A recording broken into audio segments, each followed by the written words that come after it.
essayer de mettre en mots ce que le réalisateur n'est pas toujours en capacité de faire, parce qu'il y a des super réalisateurs qui n'ont pas toujours d'aisance à s'adresser à une équipe. Donc moi aussi, je suis là pour fluidifier les infos. Ça, c'est en prépa. Et en tournage, alors évidemment, je résume parce qu'il y a énormément de paramètres qui rentrent en considération. En tournage, en fait, c'est ça, c'est qu'on fluidifie l'info. On essaie de respecter le plan de travail qui a été en pré-production mis en place. Et on travaille avec toute l'équipe de mise en scène, donc les seconds, troisième assistants, les renforts, pour ensuite établir d'autres documents. Ça va être surtout avec le second assistant, évidemment, sortir des documents qui s'appellent les feuilles de service, avec la production aussi qui va pouvoir sortir ces documents-là. C'est-à-dire qu'on dit que ce tournage doit prendre tant de jours, chaque journée doit prendre tant d'heures. Le travail du premier assistant, c'est de faire fluidifier suffisamment bien les informations sur le plateau entre les départements pour que cet emploi du temps soit respecté, que les horaires soient tenus, éviter d'avoir des heures supplémentaires. Donc on est responsable de ce maintien du timing. On est vraiment une interface entre tous les départements. Une notion qui est très importante à savoir, c'est que l'assistant réalisateur n'est pas l'assistant du réalisateur. On n'est pas là pour servir le café au réalisateur. On n'est pas là. Il y a deux notions. Vous pouvez voir sur les gros films, ceux qui ont vraiment le plus de moyens, il y a le réalisateur va avoir son assistant personnel de vie, et il y a l'assistant réalisateur qui lui travaille pour le film. Donc l'interface entre le réalisateur, la production et l'équipe technique. Après, l'entente est obligatoire. Comment ? La bonne entente avec le réalisateur est indispensable. C'est très important. En tout cas, ça aide vraiment. On peut ne pas être en accord avec ce que le réalisateur veut faire parfois. Et il faut pouvoir l'exprimer parce que ça va. Ce qui est important, c'est de penser à son film. De quelle manière il va pouvoir mettre en image vraiment ce qu'il avait. Des fois, ça implique de passer par des prises de décision qui dépassent le réalisateur. Donc, il peut y avoir des confrontations, mais c'est sûr que l'entente est évidemment de mise et préférable, très préférable. Je dirais que de toute façon, quand on est premier assistant réalisateur, au-delà de fluidifier l'information, de faire en sorte que tout le monde soit au courant de ce qui se passe à l'instant T, de ce qui va se passer dans l'heure qui suit, d'être toujours dans l'anticipation, au-delà de faire ça, quand on est premier assistant réalisateur, on est aussi là pour temporiser les humeurs sur le plateau. Bonjour le chat. Donc on est là vraiment pour temporiser les humeurs sur le plateau et être en mesure de ne pas montrer son stress pour calmer les techniciens, de faire baisser le ton quand il y a de la tension ou juste quand il y a du bruit. On est responsable en fait de la bonne organisation des choses. On a une espèce de petit chef d'orchestre d'une certaine manière, même si j'aime pas ce terme-là, mais ouais, on va dire de l'huile dans les rouages. Moi, c'est comme ça que j'aime bien nous voir, en fait. Donc, beaucoup de logistique, beaucoup d'humains, et puis, évidemment, un aspect artistique, puisqu'on est amené à conseiller le réalisateur, parfois sur certaines de ses décisions. On intervient à la mise en scène sur, évidemment, toutes les questions de figuration, etc. On peut suggérer je sais pas, des sons auxquels le réalisateur n'aurait pas pensé, mais qui peuvent enrichir le film. Voilà, beaucoup de logistique. C'est un métier assez complet, en fait. Moi, j'aime beaucoup ça. On est en contact avec plein de gens. On est en contact avec tout le monde, en fait. Voilà. On a deux premières questions. Donc, une question de Jérôme, j'y reviendrai après parce que ça va un peu au-delà du métier de premier assistant. Mais par contre, il y Ouais. a Jade qui nous demande, alors attention, c'est une question pas évidente en première question, quelles sont les différences du poste de premier assistant en fonction de si on est sur un projet de fiction, de documentaire ou de pub? Alors le métier est un peu en pub et fiction, c'est un peu le même. C'est-à-dire qu'on a de toute façon, même si il va y avoir des nuances euh, dont je vais parler, mais le métier reste un peu le même. C'est-à-dire qu'on a toute cette partie prépa, dépouillement, mais qui est euh, déjà plus fait en pub, et je vais y revenir. Mais on a toute cette partie préparation, toute cette partie mise en contact de tous les techniciens, suivi des informations, etc. Et en tournage, on doit de la même manière pousser l'équipe, imposer un rythme sur le plateau et une ambiance pour que pour que tout se passe bien et se fasse dans les temps. Donc sur ce principe-là, les deux métiers sont les mêmes. La nuance peut-être avec les pubs, c'est que quand on est assistant réalisateur, on va participer à des PPM, donc des Pre-Production Meetings. Donc c'est ça, des réunions de pré-production où là on va avoir effectivement la production, enfin l'agence de pub, on va avoir les clients, on va avoir les designers, enfin les créateurs, on va avoir tout plein de gens en tout cas qui interviennent sur ce qui va être visible dans la pub et dans les moindres détails. Donc c'est peut-être plus un travail de fourmi dans la pub en prépa quand on a le temps de le faire. Il y a des petites nuances comme ça où, en termes de créativité artistique, on intervient moins. On est là pour vraiment faire en sorte que les choses qui ont déjà été établies par l'agence de pub et le client puissent se faire exactement au millimètre comme ça a été souhaité. Donc, c'est un petit peu différent à ce niveau-là.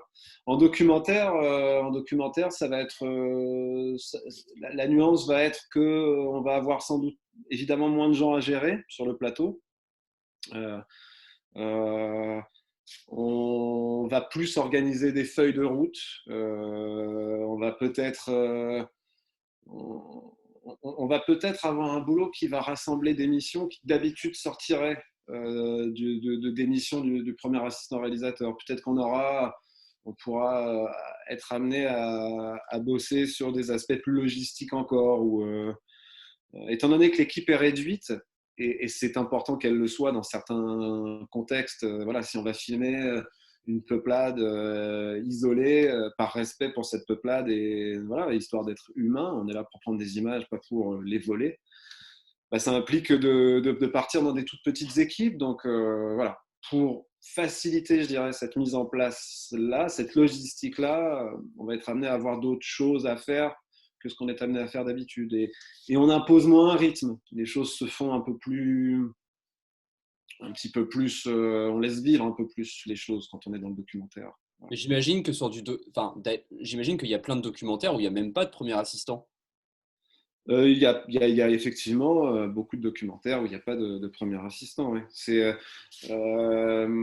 Disons qu'il peut le premier assistant va surtout venir sur les gros documentaires où on peut avoir plusieurs équipes qui vont filmer. Voilà, où il va falloir logistiquement bien mettre les choses en place, à savoir que de telle heure à telle heure, on doit être positionné à tel endroit. On court quand même. Je dis on laisse un peu plus vivre les choses en documentaire. C'est faux parce qu'il y a on va filmer des événements. Des fois, il y a des prises de vue qui doivent se faire à une heure spécifique pour telle et telle lumière. Donc, il y a quand même des choses qui se rejoignent. Mais oui, c'est surtout sur des documentaires un petit peu plus confortables financièrement qu'on va faire venir un assistant, ouais, je pense. Qui, qui t'appelle?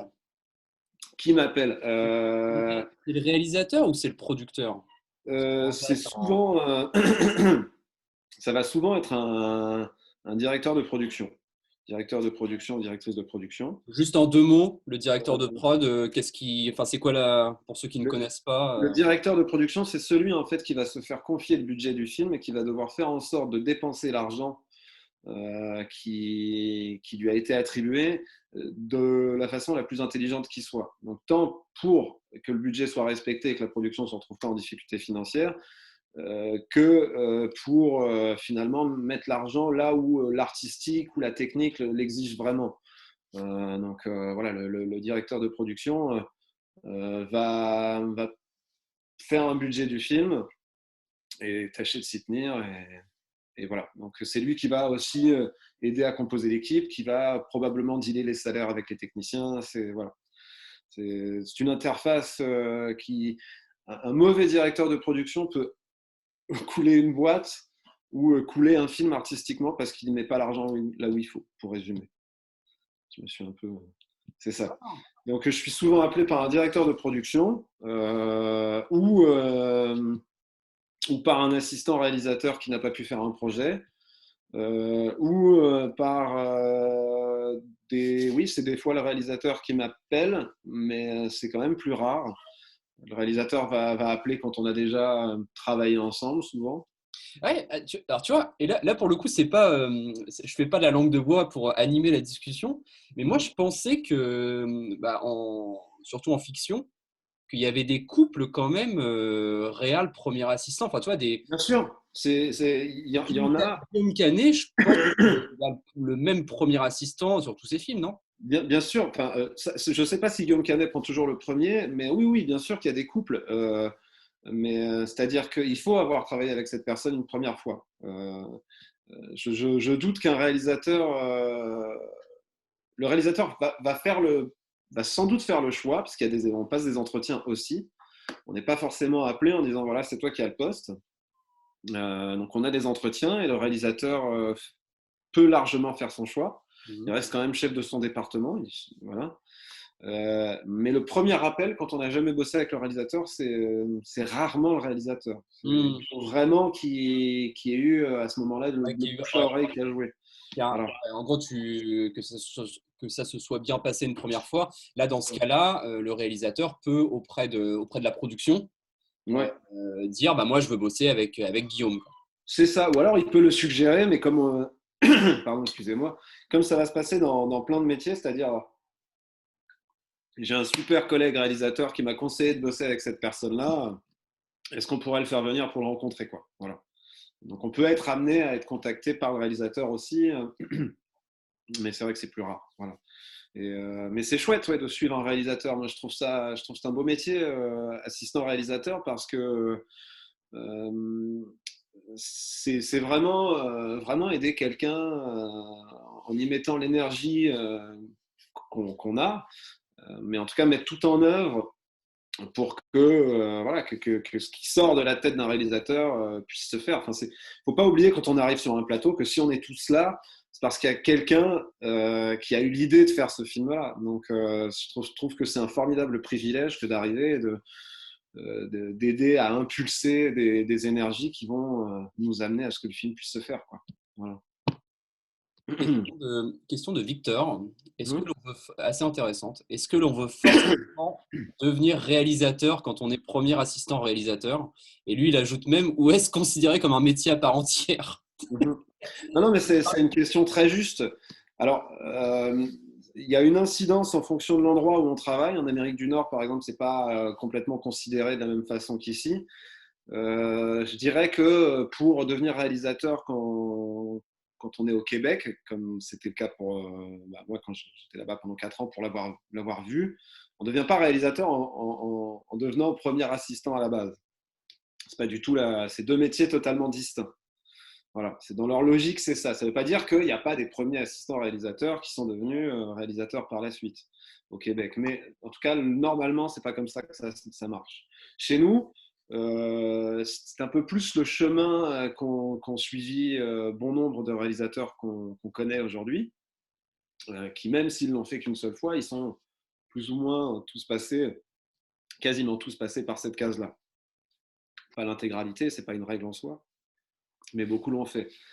Moi, je pense que c'est intéressant d'y être passé parce que ça permet, je pense, d'avoir une notion du temps qui passe. Quand on est réalisateur, je pense que c'est intéressant de l'avoir. Et puis d'avoir une compréhension de la logistique d'un film. De toute façon, quand on est réalisateur, il faut comprendre tout ça. Comme quand on est assistant réalisateur, il faut vraiment comprendre un peu tout sur la technique.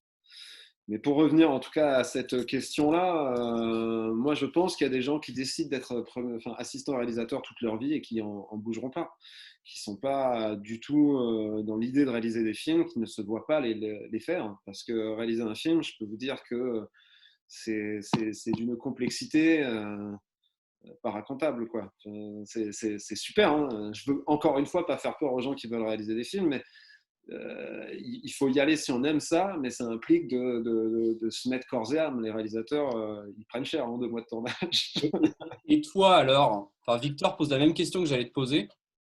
Toi, parce que toi, à la base, si j'ai bien compris, Ah c'est oui. la. Enfin, de toute façon, je le sais, c'est la réal à la base. Alors, oui, Est-ce qu'une équipe première assistante, t'aurais un peu découragé là-dedans? non, moi, en fait, si je pouvais partir dans la réalisation, parce qu'effectivement, c'est pour ça que j'ai eu envie de faire ce métier, mais si je pouvais partir dans la réalisation et continuer mon métier d'assistant réalisateur parfois, c'est quelque chose qui ne me dérangerait pas. Alors après, ça devient très compliqué parce que quand on se met à la réalisation, de toute façon, bah, il faut quand même faire des films pour vivre. Donc, le temps où on ne tourne pas, c'est du temps où on crée la suite. Et donc, effectivement, c'est très compliqué à ce niveau-là de faire les deux. Mais moi, j'aime vraiment les deux métiers. C'est deux aspects très différents du cinéma, même si on est dans la mise en scène.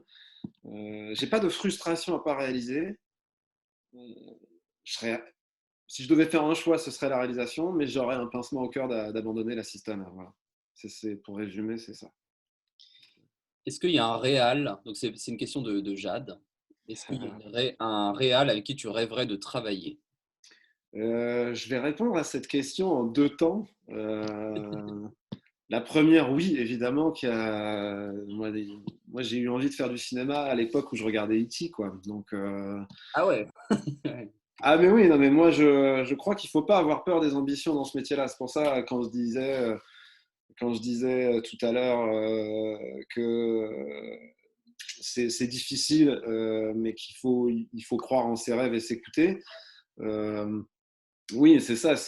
Peu importe le poste que j'aurais, mais si je pouvais un jour me retrouver sur un plateau de Spielberg, ce serait extraordinaire. Enfin, moi, je pense que j'aurais la larme à l'œil.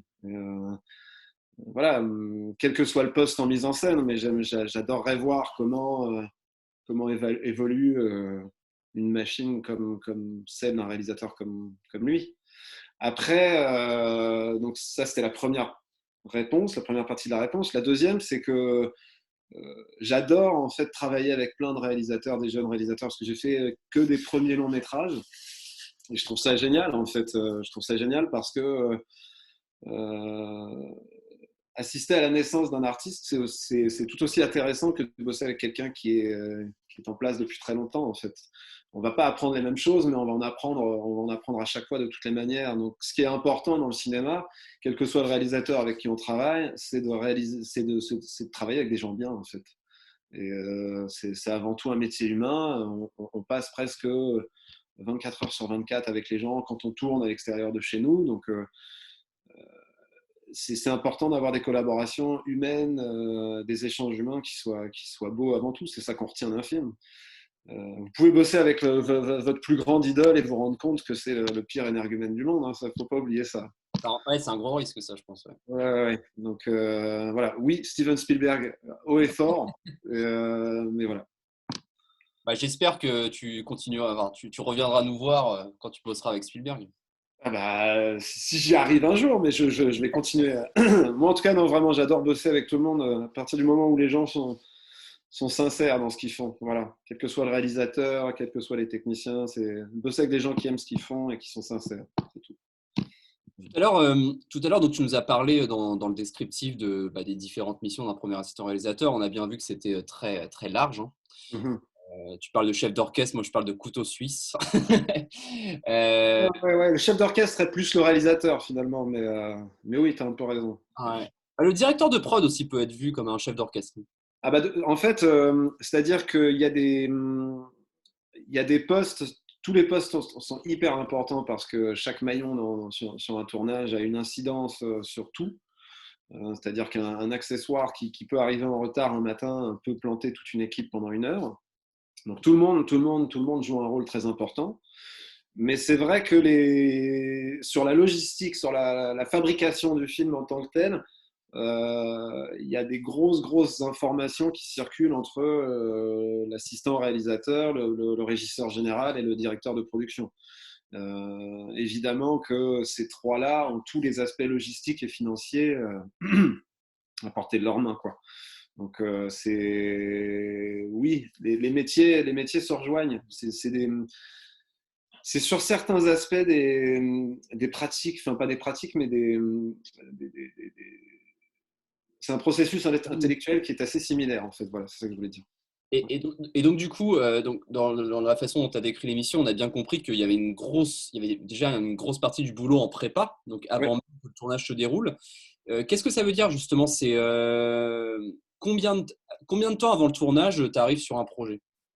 Alors ça dépend. C'est même de plus en plus souvent imposé. Quand on, ouais, c'est de plus en plus souvent imposé. Malheureusement, la production a déjà plus ou moins fait une étude en avance. Alors, je vais reprendre les choses dans l'ordre. il peut y avoir ce qui s'appelle des études qui se font une année avant le tournage. Où on va embaucher un assistant réalisateur pendant un petit moment, quelques jours, pour qu'il puisse faire cette étude, le dépouillement, le premier plan de travail, qui va être une base pour que l'équipe de production puisse aller creuser encore dans le budget et puis voir s'ils peuvent se tenir à ce nombre de jours ou s'ils doivent réduire. Voilà. Donc on peut intervenir longtemps avant le tournage. Euh, Sinon, la prépa vraiment qui précède les prises de vue, ça nous est souvent imposé. Moi, j'ai déjà eu un mois. J'ai déjà eu, là, le dernier long métrage que j'ai fait, pour 2 mois de tournage, j'ai eu 2 mois de prépa. Ah ouais, autant, ouais, donc ça c'est intéressant. Ouais, ben là, en fait, c'est quelque chose que moi, j'ai demandé pour plusieurs raisons.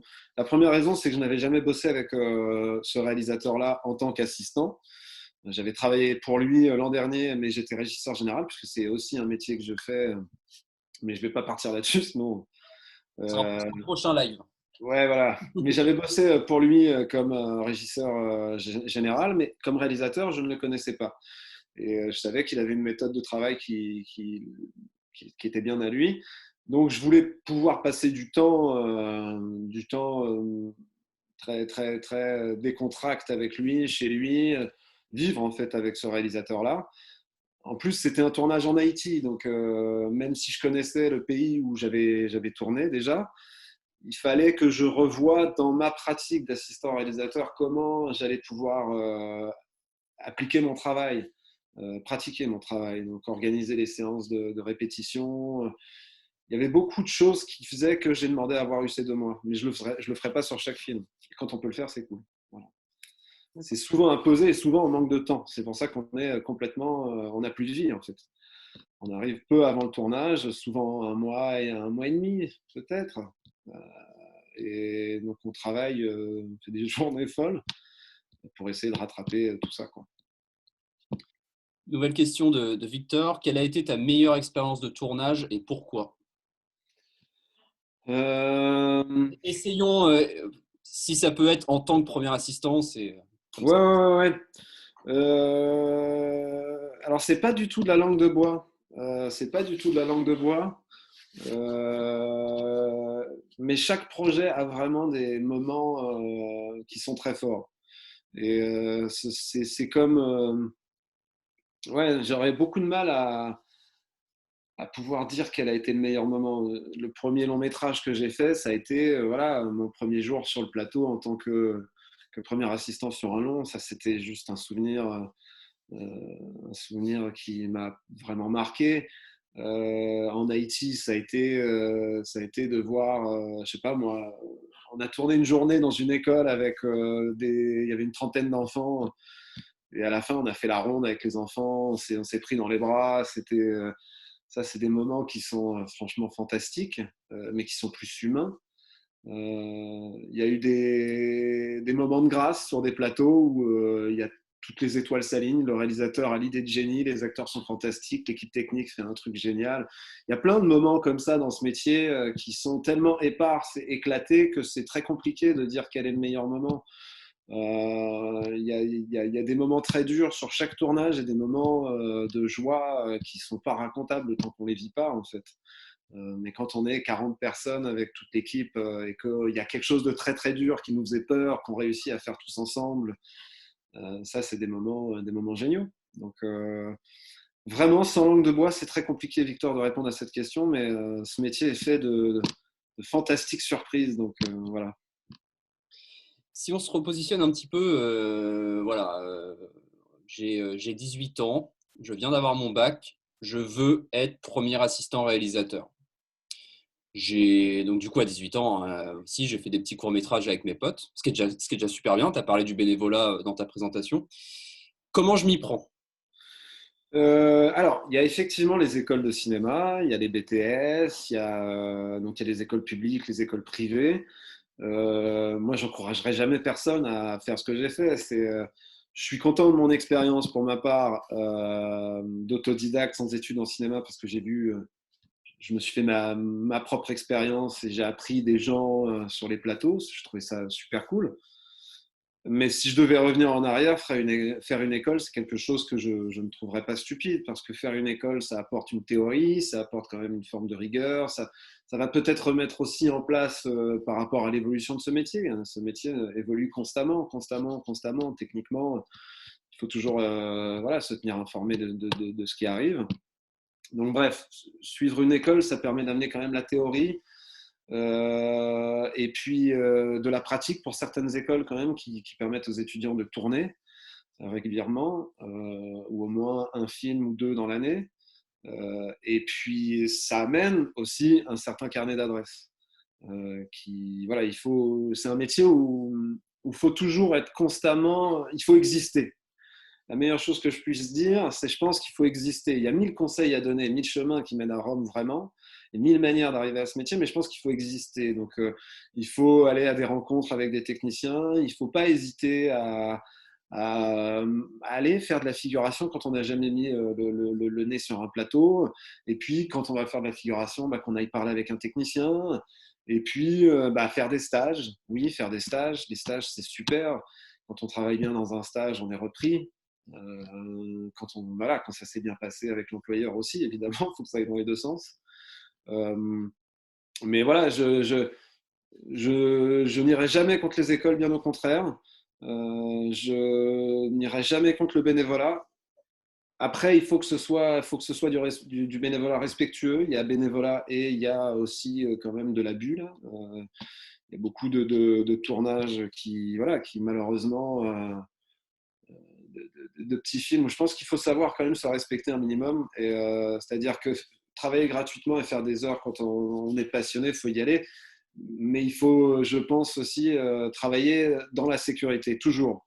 Même si on a 18 ans, même si on démarre, même si on a de l'énergie qu'on n'a pas à 35 ou 40 ans, je pense qu'il faut toujours garder dans un coin de sa tête que même si on fait ce qu'on aime, pas de raison de se mettre en danger pour le faire. Donc de ne pas dormir, de ne pas manger, d'aller trop vite. Mais donc des écoles, du bénévolat, des rencontres avec des techniciens. Il ne faut pas hésiter, je pense, à écrire à des assistants réalisateurs, si c'est ce qu'on veut faire, en disant est-ce qu'on peut se rencontrer pour prendre un café? Je suis passionné, j'ai envie de faire ça, qu'est-ce que vous avez fait? De rencontrer plein de gens, de se faire, de prendre ce qui nous convient, ce qui nous convient moins, et puis d'y aller.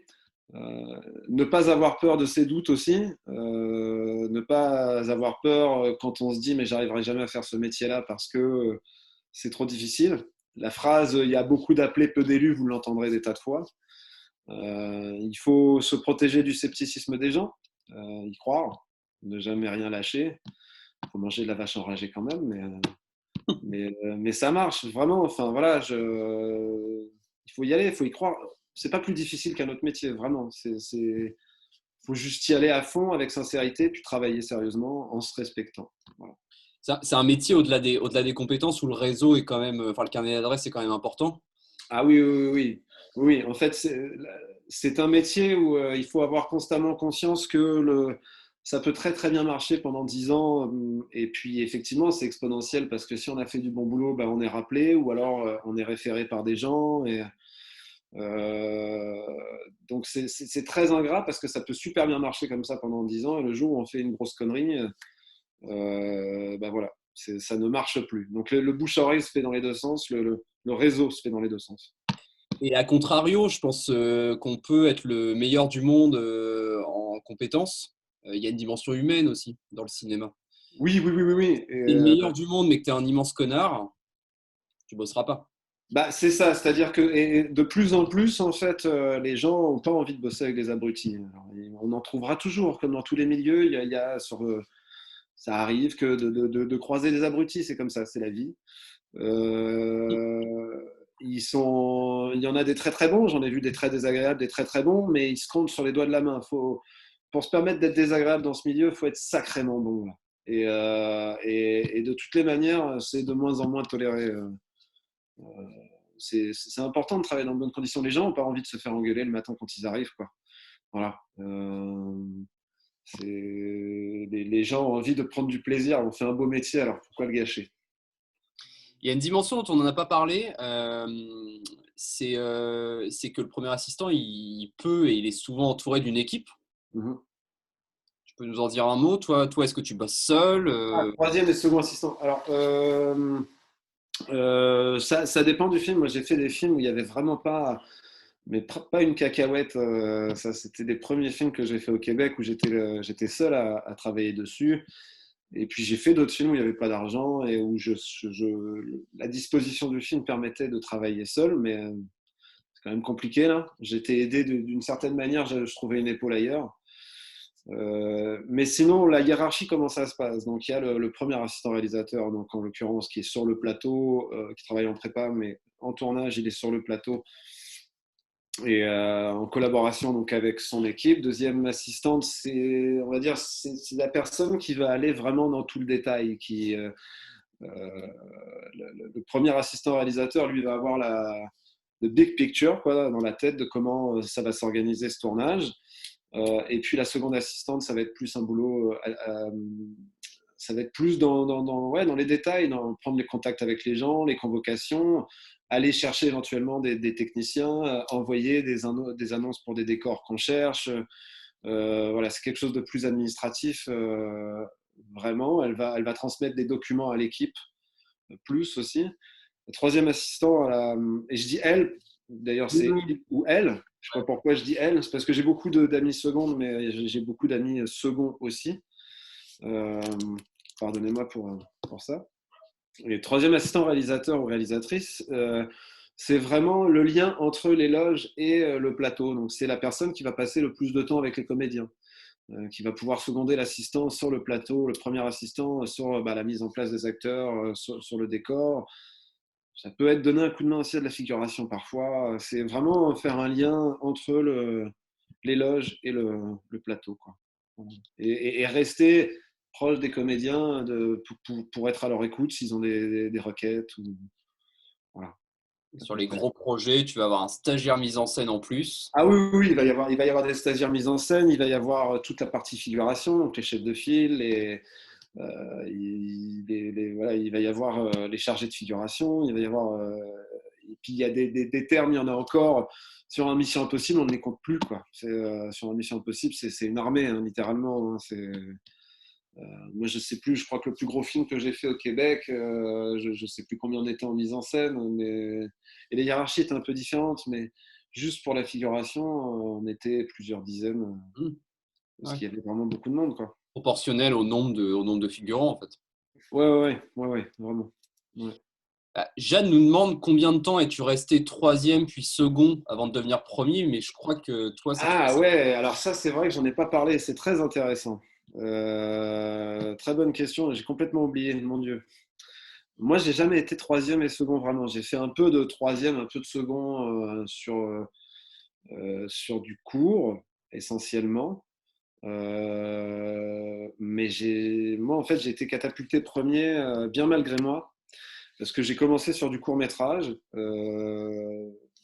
J'ai commencé sur du court métrage et en fait, quand j'étais au Québec, une société de production qui était très fidèle, avec qui j'avais bossé sur 5-6 courts métrages, pour me récompenser de ma fidélité avec eux, m'ont pris comme premier sur un long, le premier long qui finançait. Donc je me suis retrouvé dans cette position vraiment bien malgré moi. Je sais qu'il y a deux écoles à ça. Il va y avoir des assistants réalisateurs qui vraiment estiment qu'il faut faire toutes ces étapes. Je pense que ce n'est pas une mauvaise idée de faire les étapes. Moi, des fois, j'essaie de redescendre en tant que second parce que je pense que c'est toujours intéressant de s'enrichir d'autres pratiques de premier et de voir un peu plus aussi ce que d'autres premiers vont attendre de leur second. Moi, je pense que c'est intéressant, Jade, effectivement de faire toutes les étapes. Stagiaire, troisième, second, premier. Je pense que c'est pour être reconnu dans le métier, en tout cas en France, c'est mieux de fonctionner comme ça. Voilà. Je le conseillerais, mais malheureusement, moi, je ne suis pas passé par ça. Ce qui me joue des tours parfois. Mais, Ouais. Ouais. C'est parce que tu es ultra talentueux. non, je ne dirais pas ça. Ça s'est fait comme ça. On est quelques-uns comme ça à avoir vécu le même parcours, en fait. Voilà. Une question de Jérôme, pour le coup plus globale. Quel ressenti as-tu sur la crise sanitaire pour ton métier et le cinéma en général? Alors qu'on a enfin appris aujourd'hui Ouais, l'ouverture ouais, des cinémas. Ça fait 6 mois aujourd'hui, pile poil, que les salles sont fermées. ouais, Pardon, ouais. étaient refermées. Et là, 19 mai, Ouais, ouais, c'est une super nouvelle que j'ai pu voir tout à l'heure. Alors, quel ressenti j'ai là-dessus? Beaucoup de tristesse. D'aucuns diront que de toute façon, l'audiovisuel va continuer à vivre parce qu'il y a les plateformes, il y a la télé, voilà, il y a tout ce qui est Netflix, Amazon Prime. Mais beaucoup d'entre nous ont toujours envie de faire des films pour que ce soit vu sur des toiles. Voilà. On a envie de voir les films en grand. Moi, si j'ai eu envie de faire du cinéma, c'est parce que j'avais envie de participer à un projet qui m'amenait les mêmes vibrations que je ressentais moi dans une salle. Moi, j'adore aller au cinéma, entendre les gens rire, entendre frémir. Voilà, donc c'était très triste pour nous. Financièrement, évidemment, c'est une catastrophe pour les salles de cinéma qu'on soutient tous, évidemment, voilà, beaucoup. On est tous inquiets dans nos métiers. Euh, donc c'est une super nouvelle que ça réouvre et espérons que ça ne refermera pas. Dans la pratique, on a de la chance d'être une industrie qui n'a pas, qui peut continuer ses activités en ce moment, à la différence de nombreux commerces, de nombreux lieux culturels. Nous, on a pu continuer. Euh, on a pu continuer à tourner. pas pendant le premier confinement. Pas pendant le premier confinement, mais sinon, c'est-à-dire que le premier confinement, c'était la remise en question quand même pour de nombreuses industries, mais nous, on a pu retourner assez vite et depuis le mois de mai, je crois que ça ne s'est jamais vraiment totalement arrêté. Et on bénéficie d'aménagements de travail malgré comment le couvre-feu, on peut se déplacer.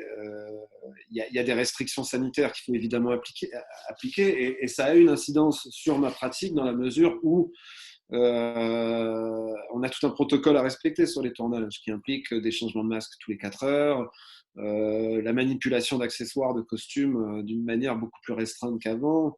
Il y a quasiment, le comédien va pouvoir manipuler son costume lui-même. Les accessoires doivent être nettoyés le plus régulièrement possible, tout comme les poignées de porte, les surfaces de travail, les endroits où l'équipe vont se restaurer, la façon dont l'équipe se restaure le midi, ça a changé aussi. C'est distanciation et puis c'est organisé, c'est planifié. Donc, dans la pratique de travail, on reconçoit les temps alloués à chaque chose. Donc, potentiellement, on perd un peu de temps de tournage dans la journée. Évidemment que ça a une incidence, mais on ne peut pas dire que nous, dans professionnels de l'audiovisuel, on a, on a à se plaindre par rapport à d'autres industries, c'est ça que je veux dire. Mais les salles, c'était une grosse inquiétude quand même, grosse inquiétude. Et Jérôme avait posé la toute première question. Quel conseil donnerais-tu à un jeune qui souhaite se lancer dans l'aventure d'un court métrage? Faut-il investir dans beaucoup de matériel, euh, s'entourer d'amis passionnés? Euh, Aujourd'hui, on peut faire des films sans beaucoup d'argent. Vraiment. On est dans une ère où il y a des films qui se sont faits avec 100 euros, quoi, 3 francs 6 sous. Je crois qu'il faut écouter ses envies. Si on a envie de tourner, c'est pas le plus gros matériel du monde qu'il faut pour commencer.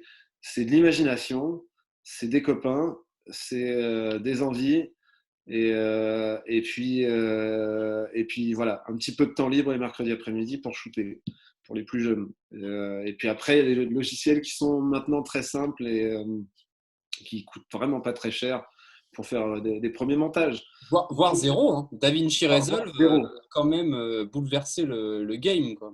Ouais, voire zéro, effectivement. Donc aujourd'hui, faire un film quand on démarre, quand on est vraiment jeune, non, je pense pas que ça sert à grand chose de dépenser de l'argent. Faut bien s'entourer. Puis ça, c'est un métier, c'est un conseil que je donnerais et qu'il faut garder, je pense, dans un coin de sa tête tout au long de la carrière. Euh, Après, il faut écrire, pas se décourager si il y a une écriture qui est pas bonne, si le premier film n'est pas bon. C'est pas grave. Ce culte de la carrière parfaite, je pense qu'il faut arrêter de l'avoir. Je pense qu'il faut avant tout créer quand on a envie de le faire. Et puis on s'améliore à chaque film. Le court-métrage, c'est ce qui permet d'apprendre à faire des longs un jour. Et donc, c'est pas grave si les premiers sont faits sans argent, mais au moins un jour on arrive avec de la matière. Il y en a forcément un qu'on a réussi, et puis on présente ça à des producteurs qui potentiellement vont se dire ah merde, ça fait quand même lui 10 ans qu'il fait des petits films avec les petits moyens qu'il a. Peut-être que si on lui fait, on lui donne une petite enveloppe, il pourra faire mieux. Donc ouais, pas dépenser beaucoup d'argent, de l'imagination, de l'envie des potes. Et voilà. Romain nous demande si tu souhaites un jour réaliser ton propre film. Bah, tu l'as déjà fait quelque part. Ouais, j'ai œuvré un petit peu dans le court métrage, en co-réalisation, mais j'ai jamais réalisé un film tout seul. Moi, j'ai réalisé, si j'étais vidéaste avant, je faisais des documentaires, mais j'ai jamais fait ma fiction seul. Euh, j'ai des choses en tête, des choses que j'ai envie d'écrire depuis longtemps. Euh, il faut effectivement que je prenne le temps de le faire. Euh, je, je me suis toujours laissé aller à mes envies du moment. Peut-être que j'étais juste pour l'instant pas encore arrivé à la bonne période pour le faire. Je me sens de mieux en mieux dans mon métier, de plus en plus heureux d'aller travailler. Enfin, je suis toujours heureux d'aller bosser, hein. C'est une chance de se lever le matin et de se dire c'est cool, je vais faire ce que j'aime. Et donc, maintenant, je me sens plus à l'aise dans la pratique de ce métier. Et je pense qu'en tant que réalisateur, je me sentirais plus à l'aise aussi maintenant, probablement. Donc, oui, j'espère réaliser mon film. Quel que soit quand ça arrivera au moment où je le sentirai, c'est sûr. Nicole demande même si tu as commencé à écrire. J'ai déjà écrit des choses. Là, celui-ci, je ne l'ai pas écrit. Je pense qu'il faut que je parte d'abord sur du court, mais c'est un cours que j'aimerais développer par la suite en long métrage, parce que c'est une thématique qui m'a beaucoup touché quand j'étais au Canada. C'était voilà, tous ces déplacements de personnes du monde autour de l'immigration. Enfin voilà, c'est une thématique un peu là-dessus, des choses que j'ai vues, qui m'ont touché. Faut que je m'y mette, Nicole, faut que je m'y mette. Là, il y a une question que j'adore, là, de Jade, à nouveau. Les enjeux environnementaux sont de plus en plus présents dans le secteur de la culture. Le cinéma doit-il s'y mettre et comment? Alors le cinéma doit s'y mettre, oui, un grand oui, et le cinéma s'y met d'ailleurs. Le cinéma s'y met.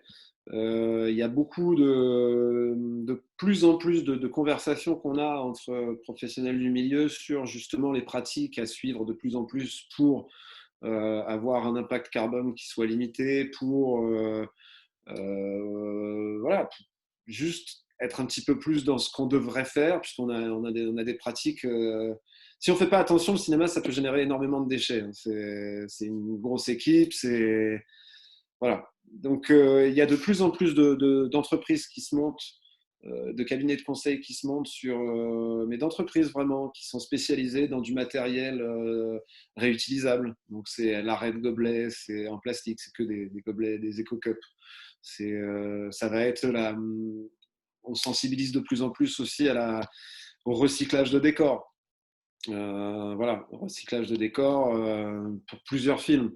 Éviter que la construction d'un Paris du 18e parte au feu à la fin du tournage. Voilà, qu'on s'en serve, quelle que soit la façon dont on s'en sert, mais qu'on s'en serve.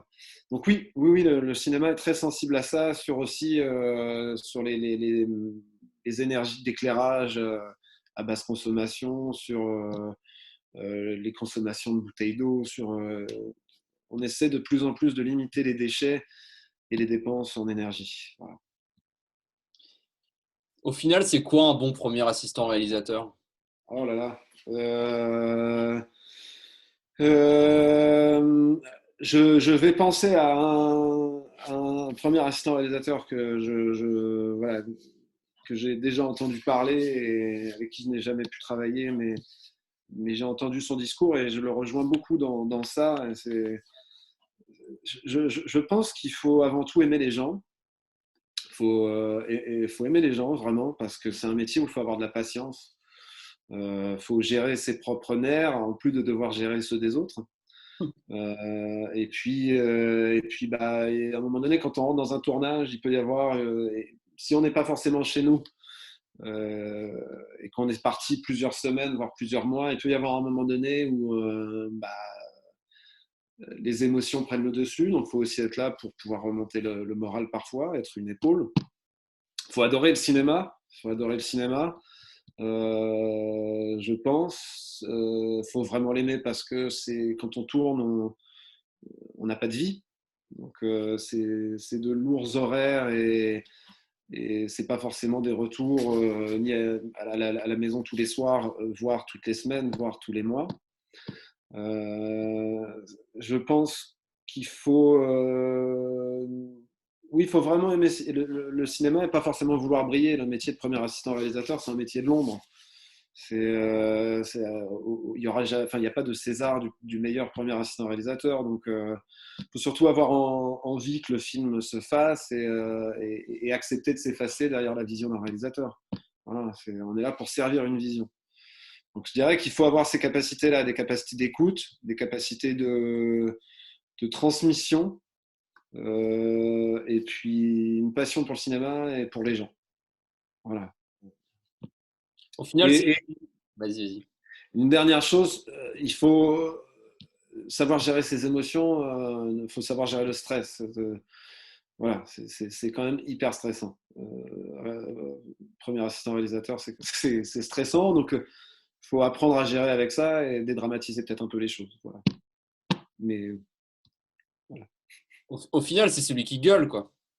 Non, non, non, non, non, non, non. Alors, tu as amené à gueuler, oui, mais en fait, il faut être très organisé. C'est pour ça que toute la préparation est importante. Un film qui est bien préparé et qui ne subit pas de préjudices extérieurs, d'incidents extérieurs qui viennent remettre en question ce qui a été établi, un film se tourne tranquillement. Ça arrive jamais qu'un film soit simple à tourner, mais si on a une bonne prépa, on limite vraiment la casse. Donc, on limite les périodes de stress, on limite les périodes de coups de nerfs. Plus l'équipe est sereine parce qu'elle sait où elle va, parce qu'il y a eu une grosse organisation, plus ce sera calme sur le plateau. C'est ce que je pense. Tu as parlé de plusieurs documents tout à l'heure, de dépouillement, etc. Je ne crois pas qu'on ait parlé de feuille de service, On en a parlé rapidement. c'est ce qui est primordial. Oui, oui, oui, on en a parlé rapidement. La feuille de service, en fait, c'est le document qu'on envoie chaque veille de tournage à chaque technicien, artiste et membre de la production du film.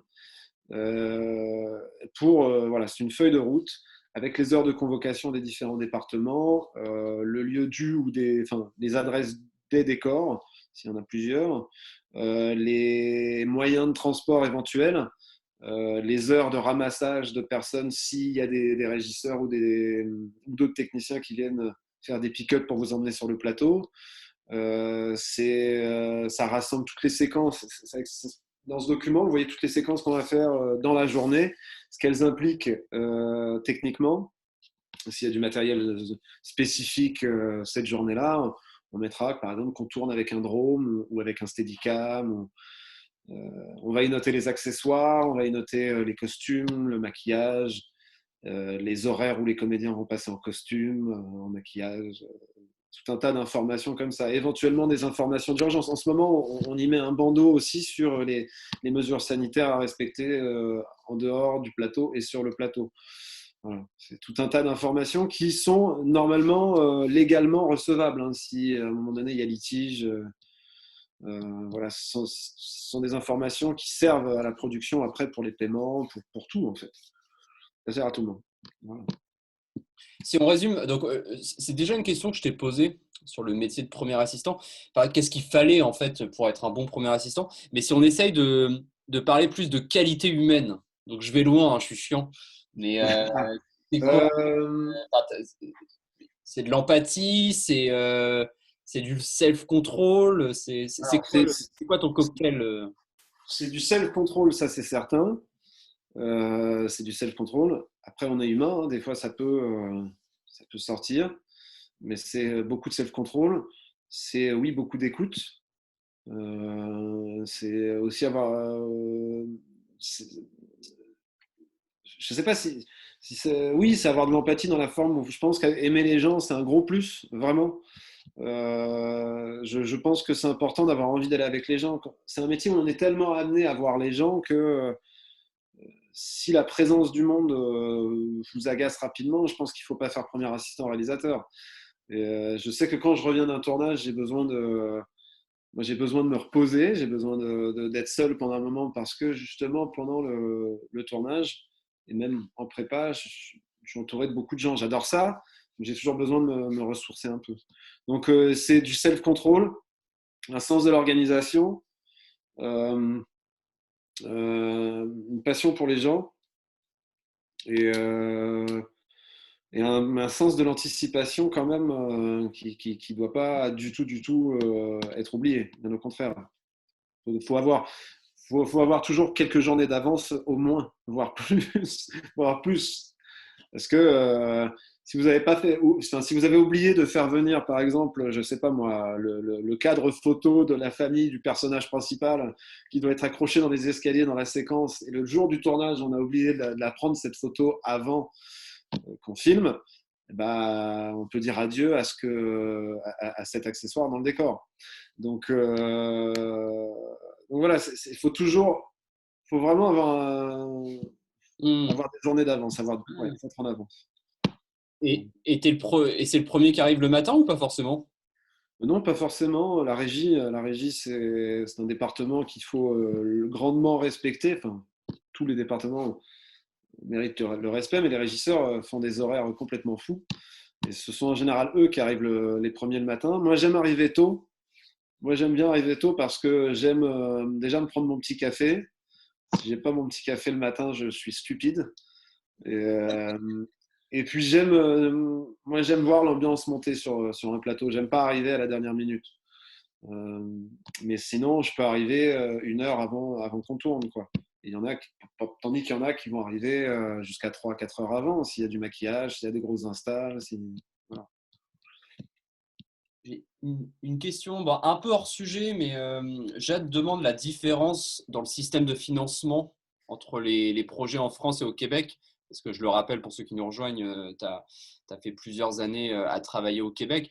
Au-delà de ça, peut-être plus globalement, quelle différence toi tu as ressenti? Au Québec, c'est un modèle, ça fonctionne comme aux États-Unis. Alors, je ne serai pas fleuve sur cette question-là parce que j'ai pas cherché de financement moi là-bas C'est au plus de la Québec. prod, ouais. On fera un live sur la prod dans quelques semaines. Mais globalement, je trouve ça intéressant quand même Oui, oui, oui. parler des différences. Ce que j'en sais, c'est il y a aussi des aides publiques. Il y a aussi des aides publiques qui sont moins importantes que nous. C'est beaucoup d'aides privées quand même, à ma connaissance, beaucoup plus d'aides privées en Amérique du Nord que ça ne l'est chez nous en Europe. Euh, Par exemple, un système de financement qui peut être complètement direct, c'est-à-dire un studio comme Marvel décide non, Marvel est un mauvais exemple. Allez, Sony Pictures décide de faire un film, de financer un film qui parle de la Seconde Guerre mondiale. Ils vont éventuellement missionner une boîte de prod à qui ils vont donner l'argent. Là, la production va faire ce qui s'appelle la production exécutive. L'argent vient directement du studio. Et là, c'est que du fonds privé. Et voilà, financé directement par le studio. Avec, évidemment, il y a des partenaires privés qui vont rentrer en cause. Il y aura quand même quelques aides publiques, soit des crédits d'impôt, des choses comme ça. Mais voilà, c'est quand même pas mal du privé en Amérique du Nord avec un peu de public. Chez nous, c'est beaucoup, énormément de fonds publics qui viennent financer quand même le cinéma, même s'il y a énormément de fonds privés. Il y a Canal qui va financer, les chaînes de télé financent beaucoup en France. C'est un cocktail aussi, mais on a beaucoup de public en France quand même. Euh, Plus que là-bas. Les chaînes de télé financent un peu de. Ça peut être des commandes de distributeurs en fait aussi là-bas au Québec. Il va y avoir un contrôle de toute la production qui va pouvoir se faire par les diffuseurs des films. Euh, C'est une question vraiment que je maîtrise mal. Je ne peux pas dire trop Ouais, trop. on est, ouais, on Je est- sais que, je sais que c'est plus public, en tout cas chez nous, que ça l'est là-bas. Et que voilà, le CNC finance énormément du cinéma. Mais on ne pourrait pas faire de film sans les chaînes françaises. Ça, c'est clair aussi, quoi. Et en termes d'organisation de tournage, enfin, on a un petit peu parlé, c'est que c'est. En termes d'organisation de tournage, alors à part sur la. On fait le même métier, hein, même si hiérarchiquement, il y a des nuances. Je lis juste la phrase de Diego. Pardon. Euh, Même si hiérarchiquement ça change un peu, le, le métier reste le même, les pratiques restent un peu les mêmes. On va attribuer certaines missions différentes à des postes. En mise en scène, par exemple, la figuration va être gérée essentiellement par les troisièmes assistants réalisateurs. C'est vraiment un boulot à part entière. Des spécialistes de la figure. Donc, comme nous en France, on en a, mais juste hiérarchiquement, c'est déplacé en France. Sinon, c'est le même principe. On arrive, on fait des mises en place, on regarde la séquence avec le réalisateur. Le principe de loge, de temps de donner pour préparer les comédiens, tout ce qui se passe sur le plateau avant que les comédiens on les fasse venir et quand ils sont là. Grosso modo, on fait la même chose. Il y a des nuances dans la hiérarchie, mais on fait la même chose à peu près. Très bien. Un dernier, on arrive bientôt au terme, hein. N'hésitez pas à poser vos questions, hein. C'est vrai qu'il y a enfin, il y a plus de gens qu'il y a 1 heure, donc je pense que 19 heures c'est trop tôt en fait. Euh, Je vais quand même juste apporter une petite précision à ma réponse d'avant. Évidemment, sur les gros longs métrages américains, euh, là, il va y avoir des postes qu'on ne va pas retrouver dans plein de petits longs métrages, de plus petits longs métrages. D'ailleurs, j'aime pas le terme de petit long métrage. Je vais parler de long métrage à plus petit budget. Pour moi, il n'y a pas de petits films. ouais. Mais je disais juste voilà, que l'organisation d'un tournage peut aussi être liée pas simplement à sa position géographique, mais à ce qu'il implique techniquement et humainement. Un Astérix va s'organiser sans doute un peu différemment dans la logistique qu'un beaucoup plus petit film où il n'y a que quelques comédiens et quelques figurants. Et la gestion des comédiens, enfin par exemple un film où il va y avoir une vedette, Mhm. le premier assistant il va être en première ligne, ça va être lui l'interlocuteur du comédien ou pas spécialement? Non, ça va être plutôt troisième assistant réalisateur ou la troisième assistante. Donc, c'est plutôt eux qui vont en fait être avec lui au quotidien. Un comédien, on essaie de pas trop lui parler parce que c'est pas c'est pas par rapport au fait que ce soit une vedette, c'est qu'un comédien, quand il ne tourne pas, il est en général en train de se préparer. C'est aussi pour ça que le premier assistant doit veiller à ce qu'il y ait de l'ordre sur un plateau. Premièrement, pour que chacun s'entende et pour que le comédien soit en train de se mettre en place. Il ne faut pas demander à un comédien qui va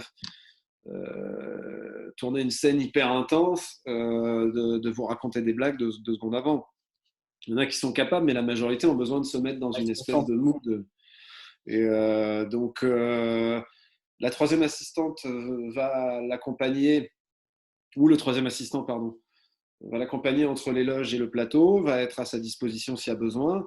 Moi, évidemment, que je lui parlerai aussi. Moi, une fois qu'il est sur le plateau, je peux m'adresser directement à lui. Donc oui, je me retrouve en première ligne, mais, euh, mais comme avec n'importe qui, là. Je ne me suis pas encore retrouvé dans une situation où je devais m'adresser à l'impresario de l'artiste. J'imagine que ça doit arriver, mais j'ai eu la chance de tomber sur des acteurs sympas quand même. Pour conclure, question de Romain, quels sont tes projets? Tu as commencé à y répondre un petit peu, enfin tu as plus parlé de tes envies, Ouais. mais en termes de boulot, est-ce que tu as des projets? Euh, C'est quoi les prochains mois pour toi? alors, j'ai rencontré une compagnie de danse. Voilà, j'ai été mis en contact avec une compagnie de danse super qui s'appelle RB Productions. Donc Romain et son équipe, hein, Romain qui est le chorégraphe. Euh, donc on a été mis en contact récemment pour des vidéos dans le cadre d'un projet qui s'appelle Barbarians et qui est vraiment super. C'est quelque chose que j'ai jamais fait de filmer. C'est des courts-métrages chorégraphiques en fait. Donc on va être plusieurs assistants à chacun se partager une vidéo, parce qu'ils en ont plusieurs. Je trouve le concept super. Je suis content de bosser avec des danseurs, c'est quelque chose que j'ai jamais fait. Donc il y a ça qui va prendre un petit moment. Et potentiellement retourner, finir un film qu'on n'a pas terminé pour différentes raisons techniques, potentiellement repartir en Haïti. Et le second long métrage d'une réalisatrice que j'aime beaucoup, avec qui j'ai bossé sur son premier, je devrais être amené à faire aussi. Et j'espère que ça va se faire un documentaire en Équateur. Donc ça, c'est quand même très cool. Donc ouais, bon, pas mal de choses à l'étranger. J'aimerais plus travailler en France aussi. Je suis content de voyager, j'adore ça. Mais ce serait chouette de travailler un petit peu plus en France. Voilà un petit peu les projets que j'ai. Et puis je vais envoyer quelques candidatures à des gens avec qui j'aimerais travailler. Voilà, on verra. Mais oui, des petites choses. Je ne m'en plains pas parce que l'année n'a pas été simple pour tout le monde. Des petites et des grosses choses. Enfin, il n'y a rien de. Enfin, tout plein de choses qui m'enchantent en tout cas. Et le festival Eurydice en novembre. Ben ouais, ben ouais. Ben oui. Merci beaucoup. C'était super intéressant, mais j'en doutais pas, hein.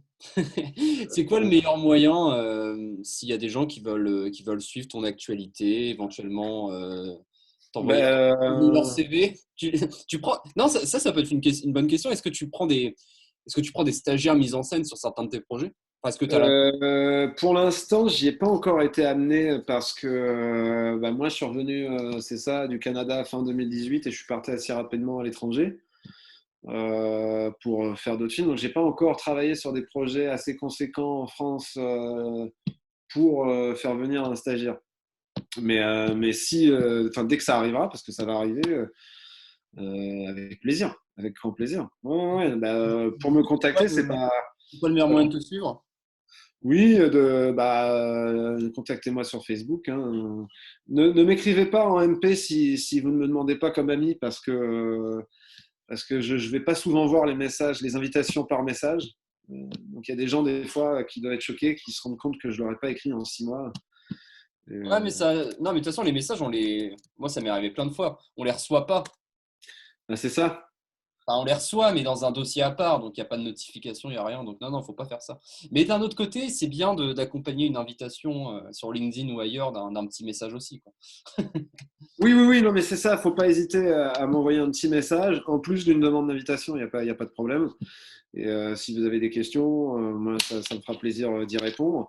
Voilà, s'il y a des choses que vous voulez creuser et vous estimez que ça n'a pas été fait, il ne faut pas hésiter à me rappeler.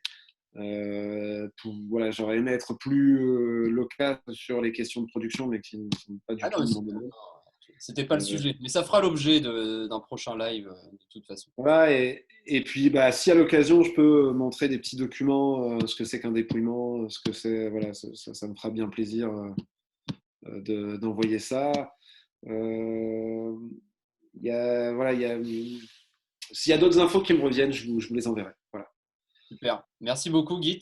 C'est moi, merci à vous, merci pour tout. J'espère que ça vous a plu. Merci à tous. Petit à petit, on est au quatrième live et le nombre de personnes qui les suivent augmente petit à petit. Donc, ça, c'est aussi ce qui nous motive le plus. Donc, j'espère que vous avez apprécié ce quatrième live. Il sera disponible en replay automatiquement sur Facebook. Et la semaine prochaine, donc mardi soir, sur notre chaîne YouTube, on va mettre un best-of de cette rencontre. On teste un nouveau format. Donc, je vous ai partagé le lien de la chaîne YouTube si vous voulez revoir les meilleurs moments de Guillaume Leuillet, n'est-ce pas? N'hésitez pas à vous abonner à la chaîne YouTube. On se retrouve dès jeudi prochain avec Lisa Paturel, donc sur un autre thème. Lisa, elle est comédienne et elle est coach en acting. Donc c'est une rencontre qui s'annonce aussi très intéressante. Et Lisa, en fait, elle va nous faire découvrir qu'un comédien, comme n'importe quel métier, il peut se former toute sa vie. Donc elle va partager avec nous pas mal d'astuces et bien sûr répondre à toutes vos questions. Donc on espère vous retrouver nombreux pour un nouveau live jeudi prochain. Je vous souhaite une très bonne soirée et à bientôt. Ciao, ciao, à bientôt. Normalement, on n'est plus en direct. C'est là.